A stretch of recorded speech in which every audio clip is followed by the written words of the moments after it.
Hello and welcome to Stash Chats. My name is Yvette and I am the co-founder of the Stash Hub Sewing Organiser app. Every week I have the pleasure of hosting Stash Chats where I speak to a different member of the sewing community and together we can all find out how they first got into sewing, what they're up to in the community and of course about their stash. So today I'm talking to Dayana, who is one of the hosts of the Pattern Hackathon Challenge, which I'm sure you guys have seen all over Instagram. It's been such an incredible challenge with so much inspiration. So we're definitely going to get into that. And we're also going to talk about all of the incredible events that Diana helps organize in South Florida as well. So it's really great to have someone who is so involved in the sewing community. So let's get Diana on and hear more about her sewing journey.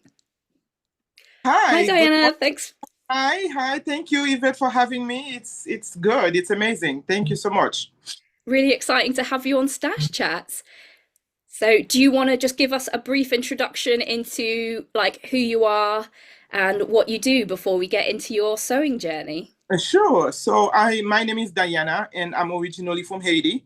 I moved to the state. I want to say 21 years ago, and it's been that. So I have been sewing forever. I want to say it's interesting because my mom was a seamstress. Well, I say seamstress, but sometimes I look at it as a ghost designer because she used to sew for shops, right? And that's where it all started for me.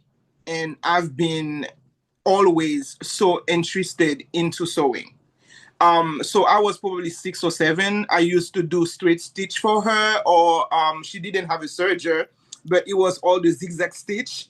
So I was familiar to these. So I was doing those for her on these garments. And then Amazing. So, you're a little assistant. I know she used a lot of Vogue patterns, which is probably why I love Vogue patterns too. And I would say that in high school, I did take sewing as an elective. So after high school, I dropped it. I lost it a little. In college, I probably made a few things here and there, but I wasn't too much into sewing. And life goes on, and I didn't really get into it. And I want to say in 2012, I was living in the States already. I saw that Miami-Dade College was offering a Saturday class. It was probably for a month or so, and 2, 3 hours every Saturday. And I said, you know what, let me go. Why not go? I'm not doing anything on Saturday. So I had a sewing machine. So I took my machine with me. To tell you the truth, I was already more advanced for the class than needed. But that reignited the flame for me. And from that day on, I was like, I need to get back to my sewing machine. So I started making bags and clutches and little things in there. And my coworkers, my friends were purchasing them. And one of my friends was like, "You are so good at this. You haven't considered getting back into it, like for garments and the idea was there." And I was doing things. I started purchasing commercial patterns. And to tell you, me purchasing commercial patterns, as much as I knew how to sew, I could make any garment. I could copy a garment and make it. I didn't have the basic understanding of what a commercial pattern was saying. It was all jargon. So a lot of the first one that I purchased the wrong size. I didn't realize that petite wasn't for me, So I made a lot of mistakes at the beginning. And then in 2016, I decided that I was going to enroll in fashion school. So I went to fashion school and I graduated with my associate in fashion design. And since then, I've been consistently sewing. So my wardrobe is probably 85 to 90% me made. I do have Amazing. a few things that I've purchased that were very good and that I still hold on to. But for the most part, everything I wear, I make. Do you find that's changed your style, like making things for yourself rather than buying from the shop? Absolutely. Absolutely. It has.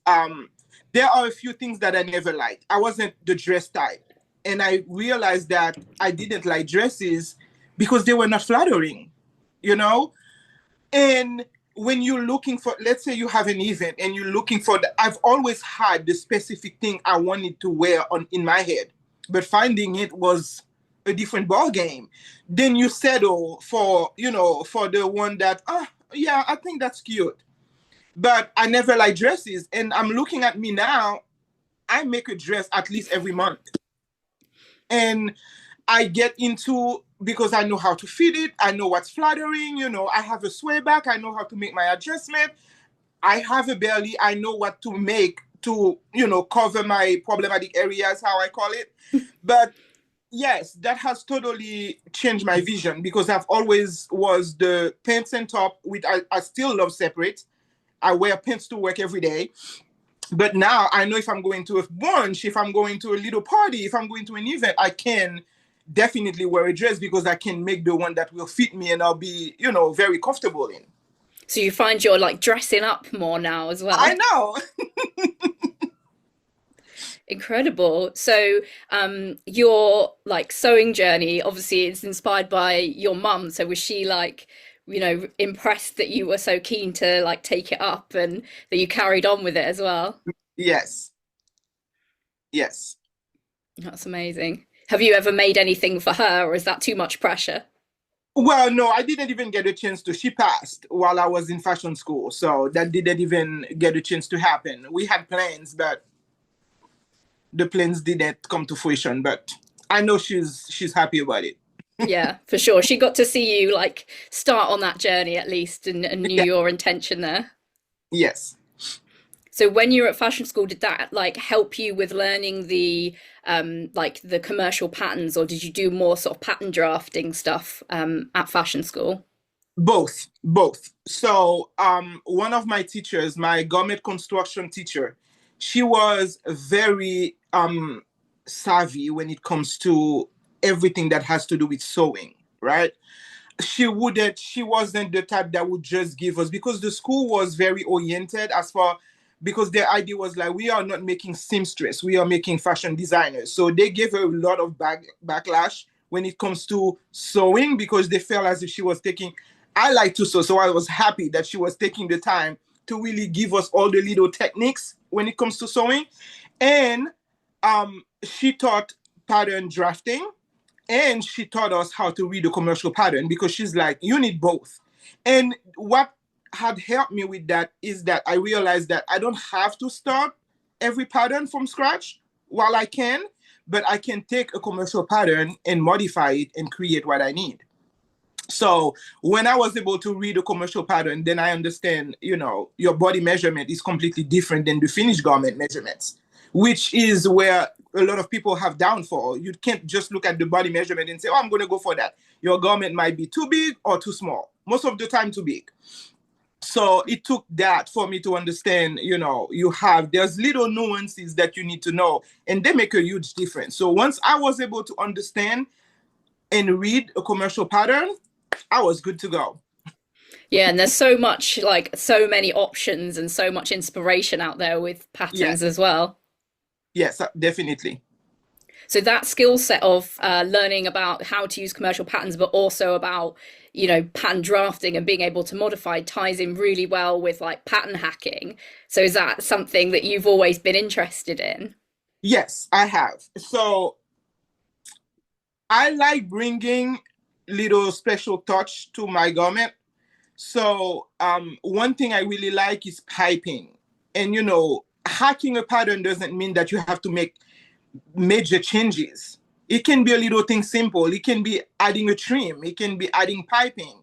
So all of this creates good base and good foundation for you to hack. So last year I was an ambassador for the pattern hackathon. It's the third year. The first year I was sitting on the sideline and I was like, wow, that's nice. And in the meantime, I got to meet Kris virtually. We met personally. And then last year I was a pattern ambassador.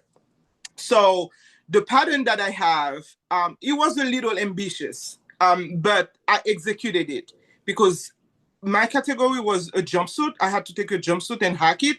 And I turned the jumpsuit into a cargo dress. And I amaze myself because I'm like, how did you see that and turn it into a completely different item? So pattern hackathon, why I encourage people to participate, even if you're going to make a small hack, you don't know how much you can challenge yourself until you put yourself in that position. And that's what we've seen this year with the hackers and the ambassadors. Some of them, they're like, this is my biggest hack. I've never done anything like that. And it's lovely to see. Yeah, I think that's one of my favorite things about seeing like sewing challenges on Instagram, that they really do help people get out of their comfort zones and try new things because, there's nothing really to lose. And like when it's a challenge like the pattern hackathon that's got loads and loads of prizes, you could potentially Yeah, like learn something new and win a prize. So that's really exciting. best of both worlds, definitely. So have you had fun hosting the challenge and sharing your hacking tips and seeing all the entries? Yes, yes. And people were so responsive to the hack and the tips that I provided. Sometimes we get in our head, and I'm like, people probably know these things already. And this hold us back on what we can share with the community sometimes because you assume that, no, but I learn every day. So when I put these tips together, I was like, you know what? Put yourself out there and share these tips. They can help somebody else. And sometimes it's not about how long you've been sewing or how much you know. We all have little techniques that we don't know. So seeing how people embrace all the tips that I put out and how they use them, it was amazing. Yeah, and also even if people like have heard a tip before, sometimes like just getting reminded about it can like really Yeah, inspire them. Oh, actually, yeah, I still need to try that. absolutely.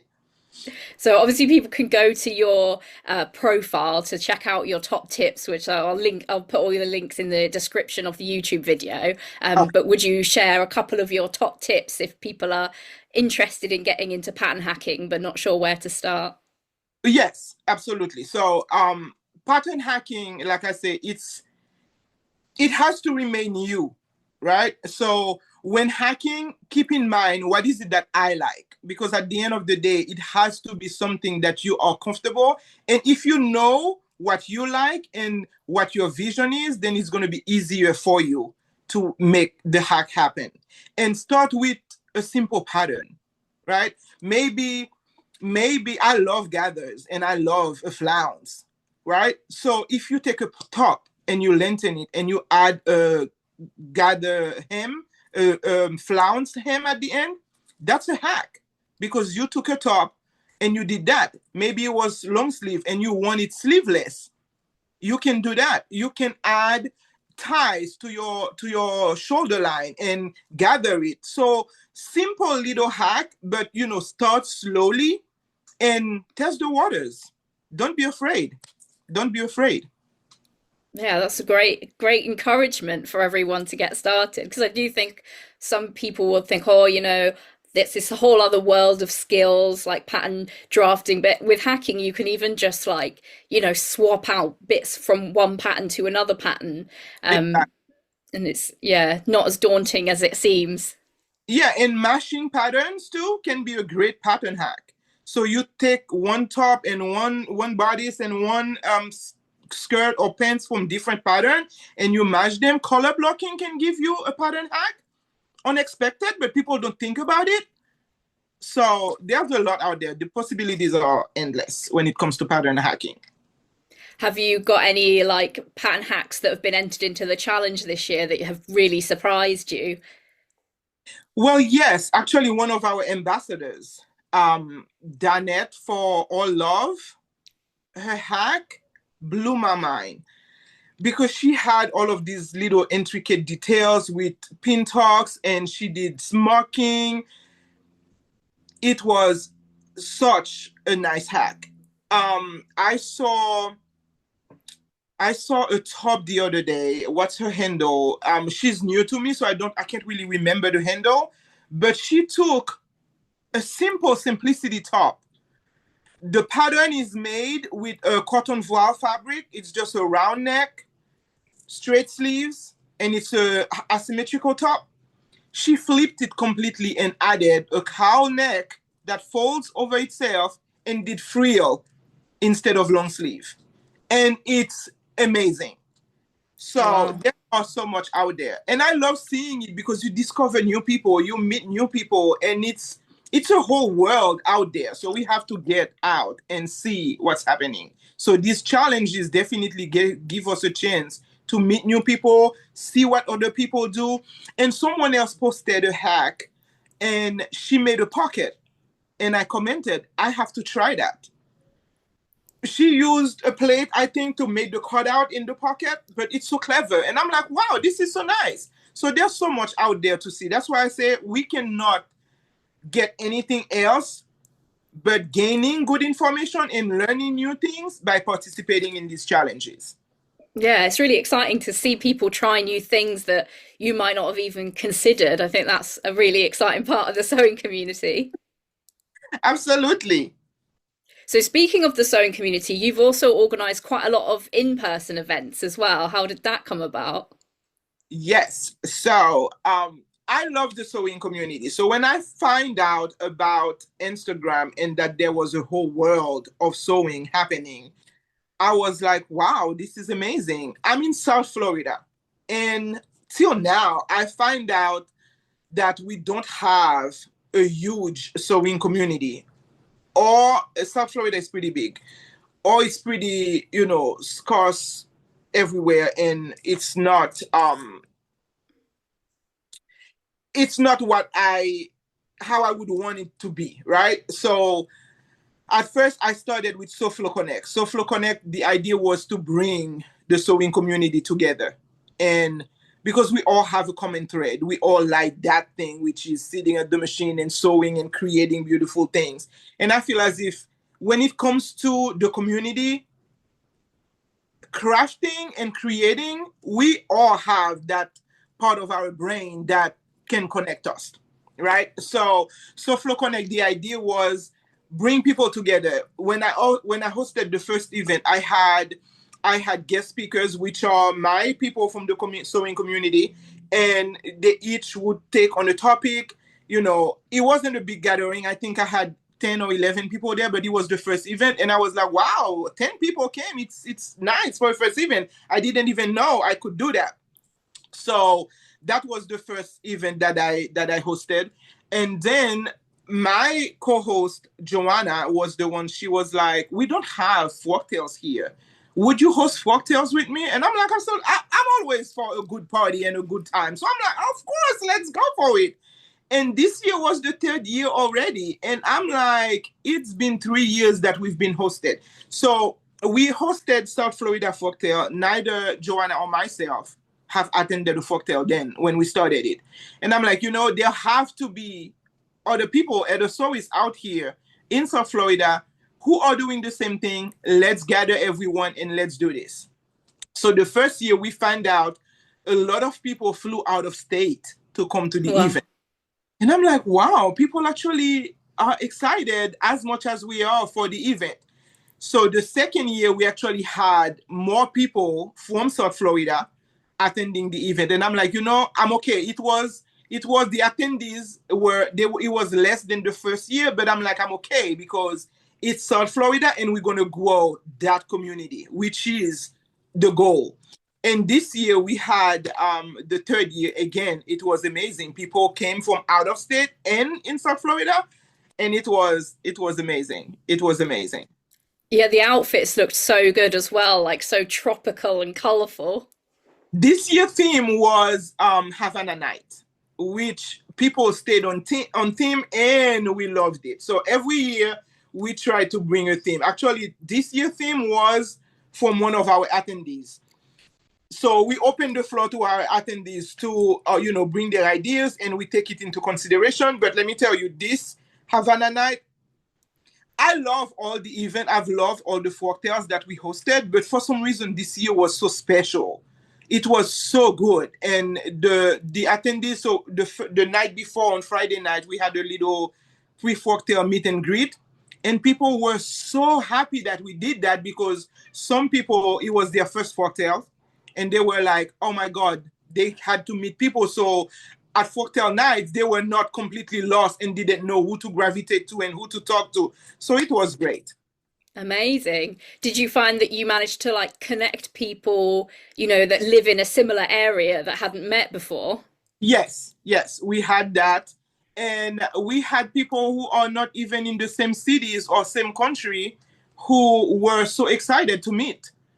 And I have my partner from Pattern Hackathon last year. I met her with Pattern Hackathon and we became friends. She lives in London and she came to South Florida Frocktails. So it was, Incredible. we don't know what these events can do for the community. And attending these events, I always encourage, if you can and you see an event happening in your city, absolutely go for it. Go Yeah, for amazing. Yeah. Yeah, there's a really good Instagram account called Everything Frocktails that shares a Yeah. lot of the events. So you can hopefully find one near your area or find Yeah. somewhere to travel to. Or if there isn't one in your area, you can do what Dayana's done and host your own. Yeah, absolutely. Incredible. Takes a little bit of planning, but I feel as if it's needed. If it's needed because it keeps you going. Yeah, definitely. And also, it must be so rewarding when the event's happening and everyone's having a brilliant time. Yes. So you think, The is it's always for me, it's always people reaction when they first come into the room. Because again, we know it takes a lot to plan these events, but when you plan it, because you are planning it for the community and people have different perspective and different expectation of things, right? So we can never please everybody, but we make the effort to make sure that everybody will have a good time. So when someone is leaving, that's always the big for me. When people are leaving the event and they're like, "Oh my God, thank you so much. I'll see you next year."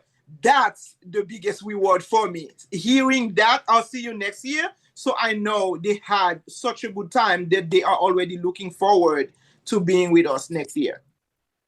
so you're thinking of hosting again next year? Yes, the wheels are in motion. Amazing. Well, everyone's going to have to start thinking of what theme they'd like to see. Yes. Incredible. And the other gatherings that you organise, you're hoping to bring them back as well. Well, when it comes to Sew Flo Connect, I have plans on bringing back this year, not as far as the event yet, but I have some information that I want to share. Like I say, we hold ourselves back thinking that everybody knows everything and we don't do anything. I am a woven fabric girl, right? I love woven fabric. I like the structure. I like the drape. I like all that. I don't do much knit. So I don't know much about knit. So since January, I've been learning about knit fabric. So I want to share that. So Sew Flo Connect is going to come with a lot of information for those like me who don't really sew with knit. So I'll put myself out there, not as a teacher. I don't know much, but whatever I've learned in the process, I want to share. Maybe that can help someone. So That's that's great. how I'm trying to bring out South Florida Sew Flo Connect this year. Yeah, I'm the same. I sew far more woven fabrics than jerseys. It's just a more pleasant sewing I, experience.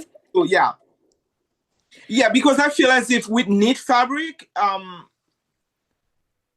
because I'm probably a perfectionist. I like, I don't want to seem out of place. You won't see the day of light. So some pet peeves, right? We all have our sewing pet peeves. So one of my pet peeves is I don't have any unfinished project. I don't do unfinished project, even if I'm not going to wear it for any reason after I tried it, or it didn't come out. I will finish it completely. So when I see some knit projects and I see the wavy hem and I see the puckering of the fabric, it has to do with the needle, it has to do with the tension. So some things I know, but I still didn't really venture in knit fabric. I've sewn a few knit items, and they came out good, but I can't say that I'm a knit expert. So I did the work. I learned a little bit more. I can look at any woven fabric and I'm like, oh, this is a cotton voile. Oh, this is a piqué. This is a challis. I can, by the touch, know what fabric it is. I can't do the same with knit. And there's so much, there's a lot of knit out there. So I want to get to the point where I can do that with knit, even if I don't use it as much. But when I see a knit and I'm like, oh, that's a bamboo knit. Oh, that's, so I want to try to do that. So I'll bring everybody along with me in the learning process. Brilliant. Yeah, sometimes it's really nice to just sort of learn along with someone as well, because they kind of think of things that, someone who's an expert already might not like remember to give you as a tip. Exactly. So So you the plan mentioned, for the rest of the year. amazing. So you mentioned that you don't like to have unfinished projects. So what's your sort of strategy with projects? Will you start one and then finish it, or do you have like a few things that you work on at once? No, I work one project at a time.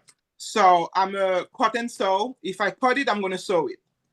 So I try not to. I don't think that I did. I try batching projects once, and I still have one item that never made it to my sewing machine. And it was a pattern because I like to keep the excitement. That's what it is for me. If I have multiple projects cut, I lose the excitement because it's already cut. What's the purpose? So in order for me to stay excited about the project, I cut it and complete it. That's a great approach. Yeah, I like to do that sort of approach as well, because it helps you, all the excitement's focused on that one project. You're not like Yeah. diverting in different directions.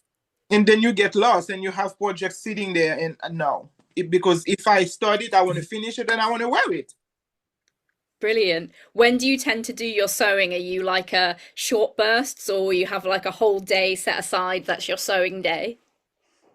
Recently, I started Kris, my partner in Pattern Hackathon. She always encouraged me to do. She's like any little time that you have. So I like stretch. I like to see 4 or 5 hours. Um, but I completed the project recently, and I completed it because I work 9 to 5. I work out of the house. So in the evening when I come after I do everything that I have to do, then sometimes I sit and I'll give myself an hour and a half, and that's how I usually sew. Like on Saturdays, if I don't have anything planned, on Friday I'll make sure that I prep, and on Saturday I'll sew because I like that stretch. I do now tend to do a little bit here and there. If I have a 10 minute, if I have a 15 minute, I'll put my interfacing, I'll iron my interfacing, I'll change my serger thread. I do little things that will help me get to the sewing point, but I do like to have a stretch like 4 or 5 hours and I can sit and sew. Nice. Do you, I think that's a really good tip to like, if you've just got a bit of time to like prep your area and then make sure that it's like smooth sewing when you get started on your set aside time. Then you'll be ready, yes. Brilliant. Right, shall we get into talking a bit about your stash? What is your sewing stash like? The sewing stash, we have a hefty stash. So I feel as if the reason why I have a big stash, I don't purchase fabric because I have a project. If I like it, I'm going to buy it. So this explains that because I like a lot of them, right? There's so many pretty fabrics out there. So I have a pretty hefty stash. I have a rack next to me, and then I have them in bins, plastic bins, where I can see clear bins, so I can see through the bin and see my fabric. So that's how I store them. But I like keeping a stash too, because I don't, like I said, I don't purchase a fabric just because I have a project for it. I feel as if that's the case, I wouldn't know what to sew. Because I have the fabrics, I can sit here and I'm looking and I'm like, oh, this fabric would be nice in that pattern. So if I have the pattern, I'll pull them out, or I let my fabric speak to me and say what they want to become. Sounds like your stash is really inspiring. That's amazing. Yes, they've been doing a pretty good job at that. Sometimes I have something that I struggle with, which is probably that fabric that I'll show you. But for the most part, I can look at my stash and pull, or sometimes the patterns come out, and I'm like, wow, I have the perfect fabric for that. I like having that option. In cases like for Frocktails, I purchase fabric specifically for that, right? Or if I have a specific event, like in August, I'm attending a pink brunch. Um, I did find a pink fabric in my stash, but I was already thinking pink is not my color. I don't do a lot of solid, right? I gravitate a lot toward prints and floral. I like bold. So I did say this year that I wanted to incorporate a little bit more solid because it does give you that timeless, right? A few solid pieces would be good to have. But I wanted to purchase a pink fabric just for that event. I think I know what I want to make already. I purchased the pattern. Um, I just picked up this True Bias, but I want to hack it again. Like I said, it's the Laura dress. Beautiful pattern. Yeah. So I want to hack it because I want the top with pants, but I want this top. So I wanted to purchase some linen to make my thing, but I want to shop my stash. So I do have that plissé fabric. I can't make this pattern with it, but maybe I'll just use what I have in my stash. I consume more than I use them. And we have to change that. So that's Amazing. to stop my stash. And it sounds like it is really inspiring, and also when that inspiration hits, you just want to like get started on that project straight away. So you must have quite a lot of willpower to like finish working on your current project, get that to the end, and then you can cut out the next one. Yes.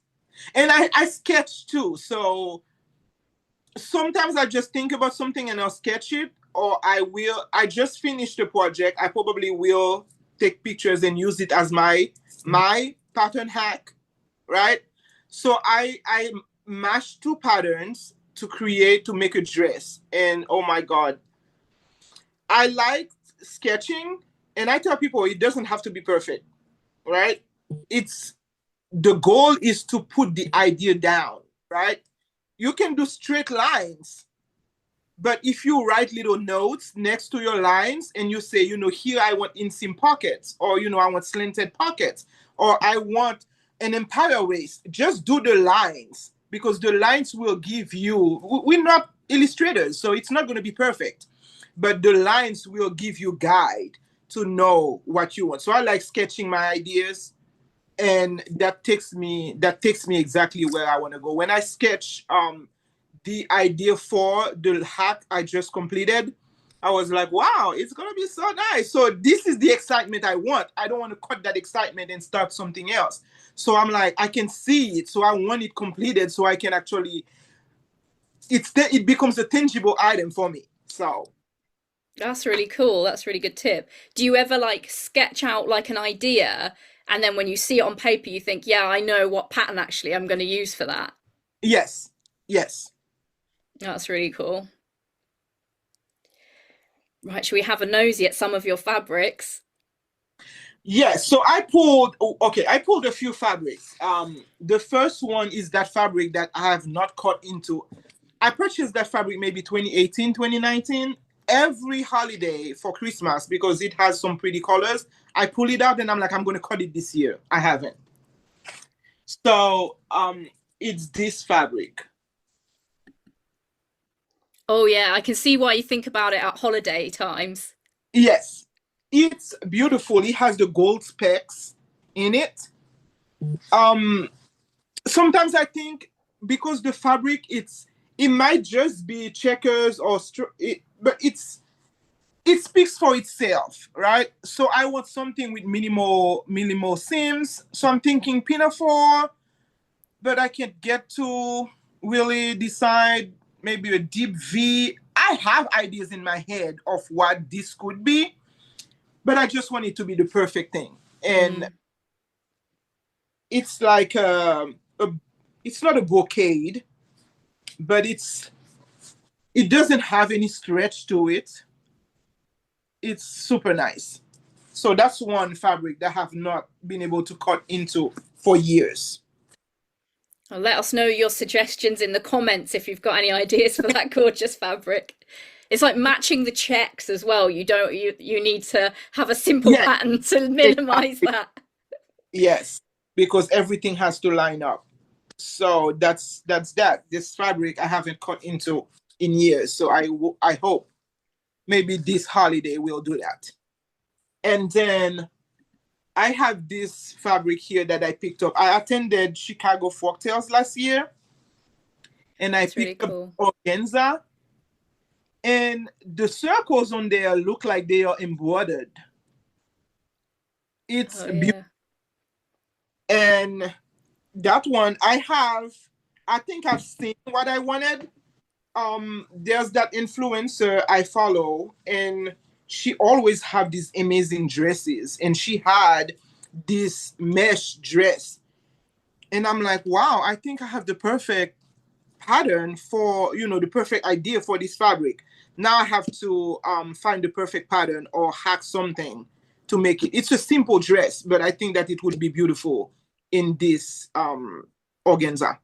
Yeah, that would be really cool. Have you got an idea of like what fabric you would use like underneath it as like a lining, or would you make something like sheer? Well, the vision for it is not going to be lined. I'll have to wear, maybe a tank top or a leotard or something under, but it's not going to be lined. So when you see it, it's going to be that dress talking to you.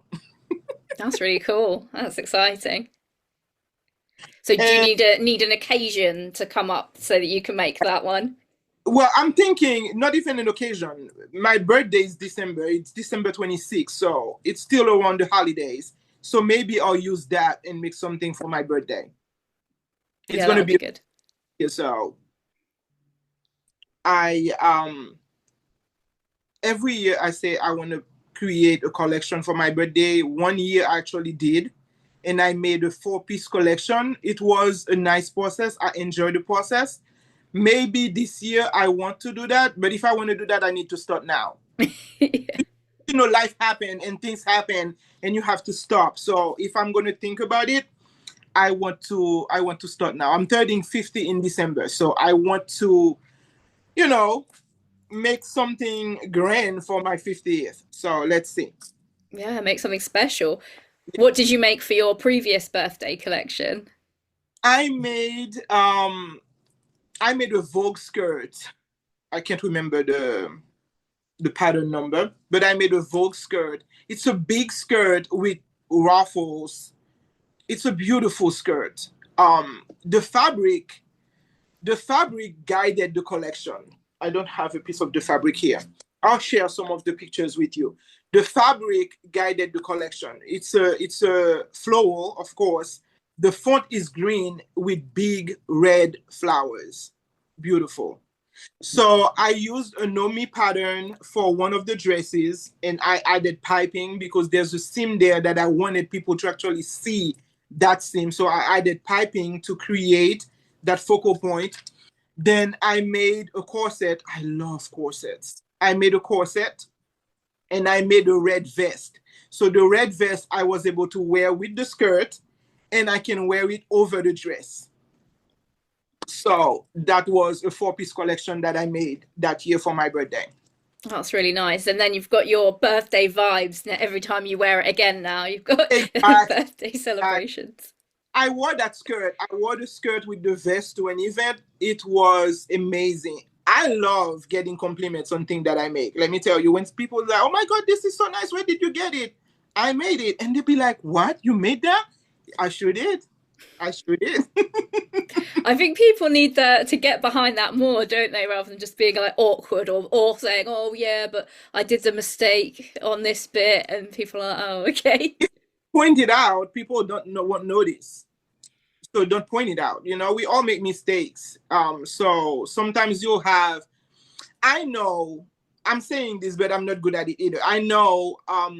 If sewing anything, let's say, when you're making gathers, sometimes you may have a little poker where the gather is not as seamless. It look like it's a pleat or something happened. most of the time people won't notice it, but because I know it's there, in the back of my head, I'm like, are people looking at this? Like, are they seeing what I know is there? Yeah, the seam ripper is the sewing perfectionist's best friend. I'm telling you, I'm telling you. But that's one of the things that I do like about sewing is that most of it is reversible. Like, unless you've cut, like, if you've just sewn a line and then it's wrong, you can just unpick it. Yes, I think yes. we need to sort of instill that in beginners as well to be like, look, it's not that bad. Like if you do it and then you do it wrong, just unpick it and do it again. It's fine. And that's where people fail sometimes, or they don't look for the alternate. So I've had an issue with the big four. The pants, the crotches are always too short for me, right? So to solve that problem, I did trace my own pattern because I've had it. I was like, I always have to make alteration. I always have to make modifications. So I trace my own pattern. So now if I'm using a big four pattern, I'll compare the crotch to my pattern and I'll make the slim adjustment and I'm good to go. So at the beginning, when that happened, I watched a few videos. I always recommend when people are new and you want to watch videos to learn something new, be very careful as what you watch too. Not everyone has the right information, right? You don't want to learn the one thing. But I watched a video and I didn't think about it, but watching the video, she inserted a godet in the crotch to extend it. And I'm like, problem solved. So at the beginning, that's what I was doing. I would keep the pattern the same and I would just insert that, and sometimes it wouldn't work because maybe the waistline was too low. I wear my waist pretty high and I needed, so I traced my own pattern to save me from all the trouble. But there are ways to fix anything that happens. Like you say, unless you cut. If something is too small for you, you can add a panel, right? You just have to get the measurement, put it on your body, look at the measurement, see how many centimeters or inches you need. You can make modifications that are going to make your garment fit and still be a successful project. But people Definitely. things, This is something that I learned like from the pattern hackathon challenge that you're hosting this year. So I was looking back through all of my previous pattern hacks in Stash Hub, and I realized that there's quite a strong theme of things that are pattern hacks because they needed to be. Like they were projects that went wrong, and so to fix them, I ended up like hacking them into something else. So one of the examples is I was making the Carmel jumpsuit by Nina Lee. And I was holding the pattern pieces up to myself and I thought, this crotch rise is absolutely huge. And I'm quite short. I'm only 5'2". So I was like, I'm just going to, take a few inches out of this crotch rise now before I cut the fabric, just to make it easier. Then when I made the jumpsuit, I realized that that waistline was actually supposed to be empire waist and I'd made the crotch really short. So then it was all like way too high. It was not ideal. So then I was like, okay, I really like the fabric and it was like a border print and I had the border around the bottom of the legs. So I was like, I'm going to just see if I can change this now into like wide leg trousers instead of the jumpsuit. And it worked out great. So yeah, Yeah, there's maybe dig out all those projects from the naughty corner and see if you can quickly turn them into a pattern hack. another fabric I have. It's this beautiful plissé. So this is the fabric I think that I want to use for this bunch that I have. It's this beautiful plissé. But I don't know if anybody has any idea because she has not been talking to me yet. So I don't know what she would want to be. I would love to use it, but I'm thinking. Yeah, I don't But see many patterns that recommend a plissé fabric. not really. It has a slight stretch, not really, because it's plissé. I guess you can extend the plissé, but it's not really a stretchy fabric. And because of the texture, it's giving me simple, simple A-line dress with a V-neck, maybe some shoulder pads. Like I can look at the fabric and think at the simplest thing for it. But because I feel as if this fabric in a really simple dress, that would make all the difference with your accessories, right? Yeah. And I think because it's such a bright color as well, the color's going to do all the talking. You don't need to make something fussy. Yes. And then I have one more fabric that, again, I have it in two use. Again, it's a fabric that I purchased a long time ago. It's a plissé too, and it's this bold That's animal. really cool. It is beautiful. It feels so good. It's a little on the sheer side, so you would need something under. It's on the sheer side, but it's pretty. And then I also have it in this color. So I was thinking color blocking, right? So because then you can just bring it back, bring it together with a white tank top, a black tank top, black bodysuit, just tie it all in. But that might be a soon project to work on. That's I really cool. I pulled the fabrics out the other day and I'm like, I probably need to do that. I think color blocking would be perfect in this. Yeah, getting like two fabrics that are the same print but different colorways is like such a good shout for color blocking. I think it looks so cool. So I'm thinking about what she can be. I'll share with you definitely when I do. And one last thing I want to share. I do read a lot of sewing book, fitting books and pattern making books and stuff like that. So one book that I consider to be my Bible, and a lot of people uses it, it's the pattern making for fashion design. It's by Pearson Armstrong. It's the 5th edition.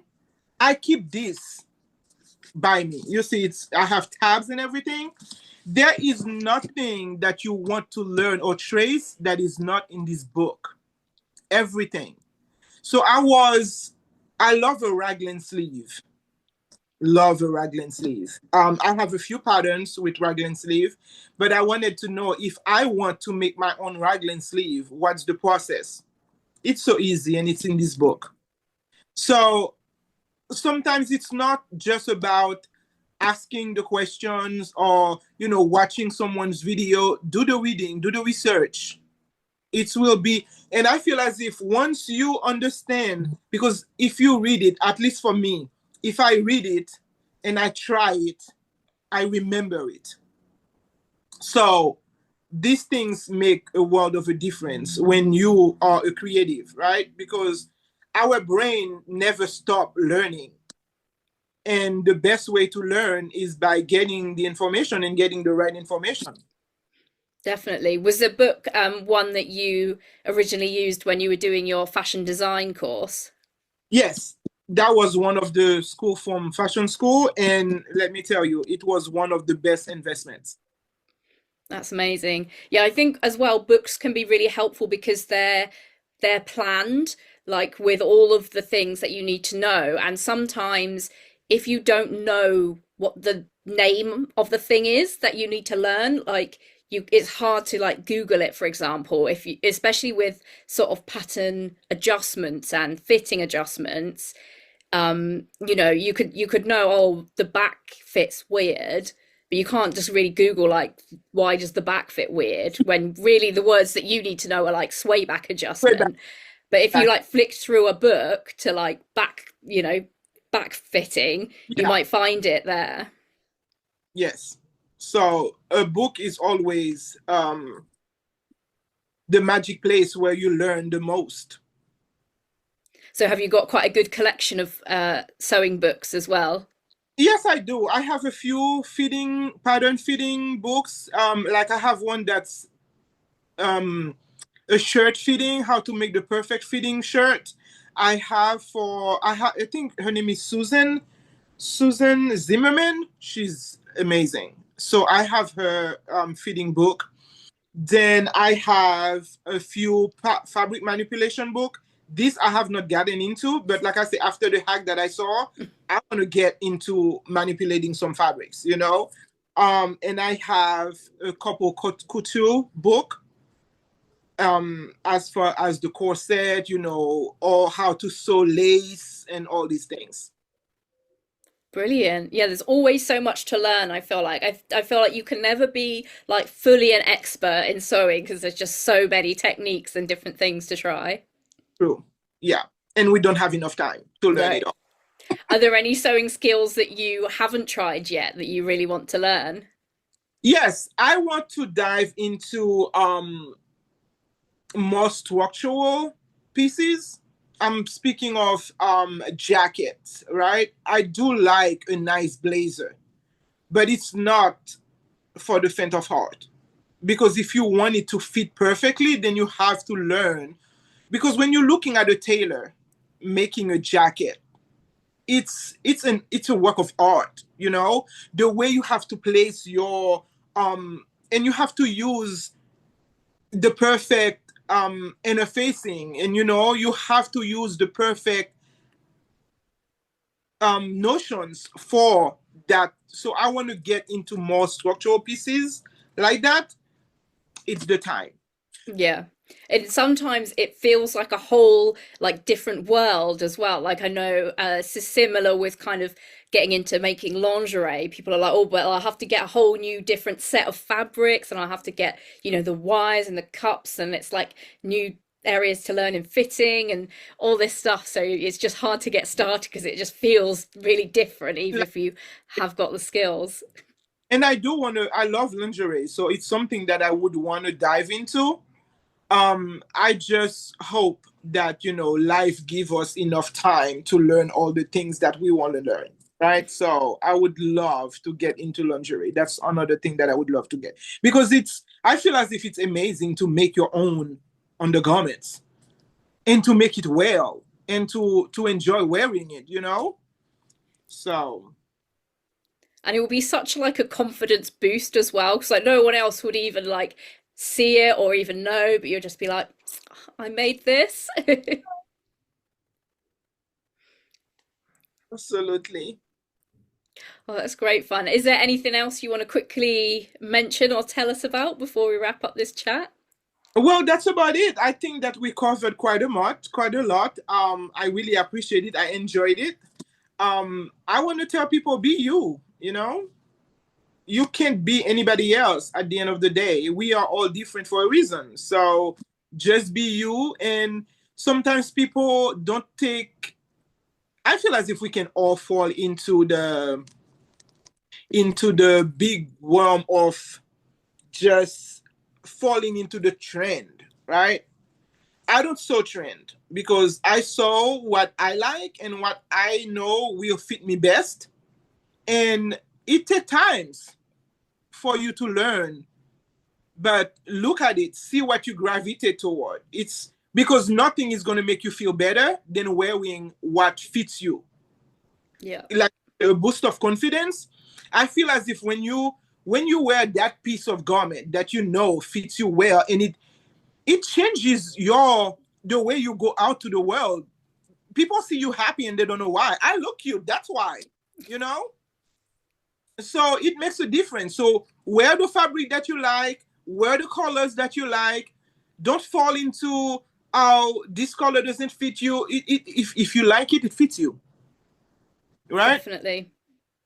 Yeah, that's really inspiring, amazing. And I think as well, it can be like so because sewing, your options are basically like limitless. It's such a good platform for like Yes. self-expression, and you're not kind of held back with what the fashion is, what's in the shops, what, fits you, because everyone's body is different. So yeah, you just have to kind of experiment, get out of your comfort zone, and then when you find something that you like, just like go with that and have a Exactly. lot of fun.